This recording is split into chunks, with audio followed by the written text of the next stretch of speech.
Justice Rakesh Kumar తన యొక్క నోటి దూల వల్ల మరి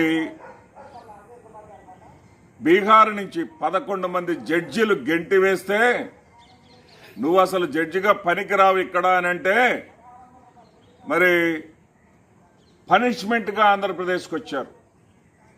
పనిష్మెంట్గా ఆంధ్రప్రదేశ్కి వచ్చినటువంటి ఆయన కనీసం రిటైర్ అయ్యి వెళ్ళేటప్పుడైనా సరే కాస్త మంచిగా వెళ్లకుండా ఇంకాస్త న్యాయ వ్యవస్థను మరి కాస్త కంపు చేసి వెళ్ళాడు.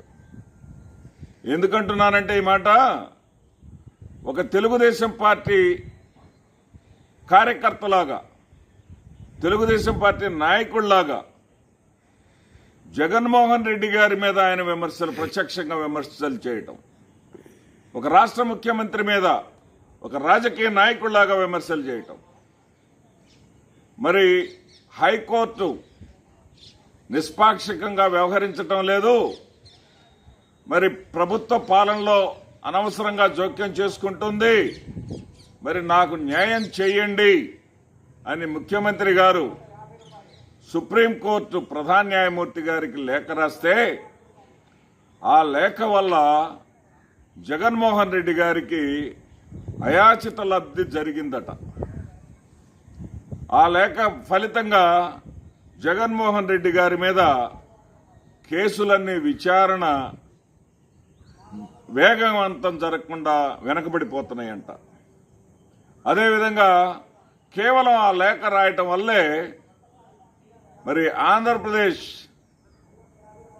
హైకోర్టు ప్రధాన న్యాయమూర్తి మహేశ్వరి గారి బదిలీ జరిగిపోయిందంట. అదేవిధంగా హైదరాబాద్లో సిబిఐ సంబంధించి కేసులను ప్రభావితం చేసే విధంగా తెలంగాణ హైకోర్టు జడ్జి బదిలీ కూడా జరిగిపోయిందంట. అంటే కొలీజియం నిర్ణయంలో పారదర్శకత లేదట.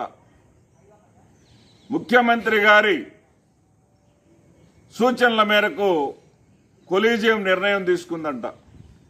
మరి ఈయన కూడా సస్పెండ్ అయిన తర్వాత కొన్నాళ్ల పాటు ఏ ఉద్యోగం లేకుండా జడ్జిగా ఉద్యోగం ఇయ్యని పరిస్థితుల్లో ఆ కొలీజియం చెప్తేనే ఇక్కడికి వచ్చాడు. ఈయన ఆ కొలీజియం పుణ్యం అంటానే ఇక్కడికి వచ్చాడు.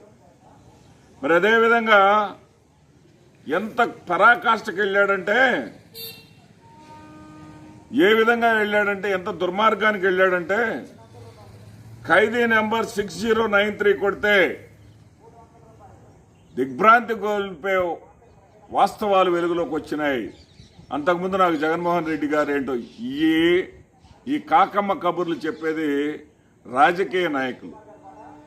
అసలు ఖైదీ నెంబర్ 6093 అనేది ట్విట్టర్లో గూగుల్లో దాన్ని పోస్ట్ చేసిందే చంద్రబాబు నాయుడు.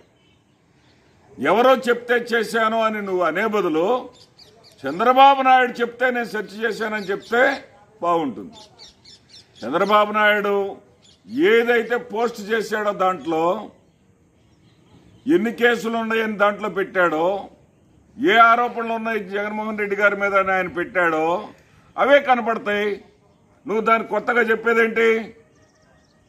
మరి నీకు రాజధాని 3 రాజధానుల నిర్ణయం కూడా వెనకబోతుంది.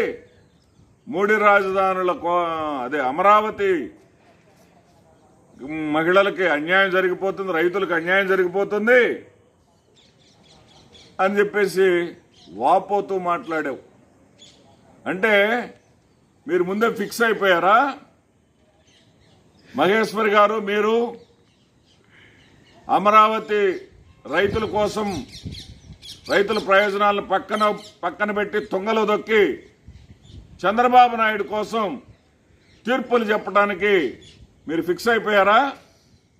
అందుకేనా అక్కడ బహుజనులు మిమ్మల్ని దిష్టి బొమ్మలతో నల్ల జెండాలతోటి అవమానపరిచింది? మరి అందుకేనా ఈరోజు మీరు రిటైర్ అయ్యి వెళ్ళిపోతా ఉంటే అమరావతి రైతుల పేరుతోటి అక్కడ మహిళలు వచ్చేసి 2 వైపులా బారులు తీరి మోకరిల్లి మీకు నమస్కారాలు పెట్టింది, మీకు బై బై చెప్పింది? అందుకేనా? మీరు బాధ్యతాయుతంగా ప్రవర్తించండి. ప్రజలు అత్యధిక మెజారిటీతో ఎన్నుకున్నటువంటి ఒక ముఖ్యమంత్రి మీద అబాండాలు వేయటానికి మీకున్నటువంటి రాజ్యాంగబద్ధమైనటువంటి పదవిని వాడుకొని ఆ పదవి యొక్క ఔన్నత్యాన్ని దిగజార్చితే ప్రజలు అసహ్యించుకుంటారు తప్ప రాకేష్ కుమార్ కనీసం రిటైర్ అయిపోయి వెళ్ళేటప్పుడైనా సరే కాస్త మంచివాడు అనిపించుకోకుండా న్యాయ వ్యవస్థ పరువు ఇంకాస్త తీసి వెళ్ళావు ఇక్కడి నుంచి అని చెప్పాలి.